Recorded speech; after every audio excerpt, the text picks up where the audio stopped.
ត្រឹមជាហ្វេនបែងដងជាស្នេហាឲ្យធ្វើយ៉ាងណាឬរួលះអារម្មណ៍ស្នេហ៍គេម្នាក់ឯងម្ដងសោចម្ដងលួចយំមិនហ៊ានប្រាប់ចំថាស្នេហ៍ឲ្យតែជប់មុខបែងដងលោតឌុកដាក់លោតខុសចង្វាក់អភ័យមិនទេពេលអូនសួរនាំបងបែអៀនឡើងខ្វេរកឆ្លើយមិនត្រូវទេលោកអើយដឹងអូនជាតារាមិនខ្វល់អ្នកតាមស្នេហ៍ឡើយតែបងមិនអាចដើរបកក្រោយលំស្នេហ៍អូនហើយជាតិនឹងលឹងពីហ្វេនបានអត់បងស្បត់មិនអោយគេដឹងគេសួរថាហ្វេនប្រលឹងតាពីគេដឹងធ្លាក់កោ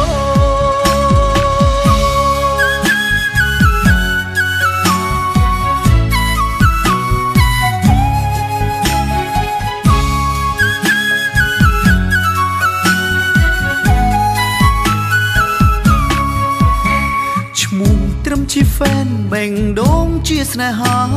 ឲ្យធ្វើយ៉ាងណាឬរួលះអារម្មណ៍ស្នេហ៍គេម្នាក់ឯងម្ដងសោចម្ដងលួចយំមិនហ៊ានប្រាប់ចំថាស្នេហ៍ឲ្យតែជប់មុខបែងដងលោតឌុកដាក់លោតខុសចង្វាក់អភ័យមិនទេពេលអូនសួរនាំបងបែអៀនឡើងខ្វេរកឆ្លើយមិនត្រូវទេលោកអើយដឹងអូនជាតារាមិនខ្វល់អ្នកតាមស្នេហ៍ឡើយតែបងមិនអាចដើរបកក្រោយលំស្នេហ៍អូនហើយជាតិនឹង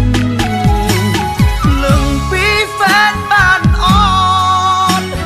បងស្បត់មិនអោយគេដឹង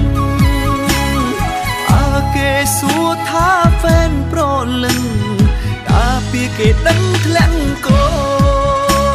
ឈ្មោះត្រឹមជាហ្វេនបែងដងជាស្នេហាឲ្យធ្វើយ៉ាងណាឬរួលះអារម្មណ៍ស្នេហ៍គេមិនឯងដងសោតលឺយំមិនហ៊ានប្រាប់មុំចំថាស្នេហាឲ្យតែជមុខបែងដងលូដាក់ទៅខុសចង្វាក់អភ័យមិនទេពេលអូនសួរនាំបងបែអៀនឡើងខ្វេជម្រកឆ្លើយមិនរួចទេណាលោកអើយដឹងអូនជាតារា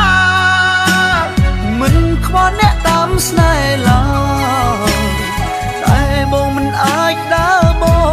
កក្រោយលំស្នេហ៍អូនហើយជាតិនឹងលឹងពីហ្វេនបានអត់បងស្បត់មិនអោយគេដឹងគេសួរថាហ្វេនប្រលឹង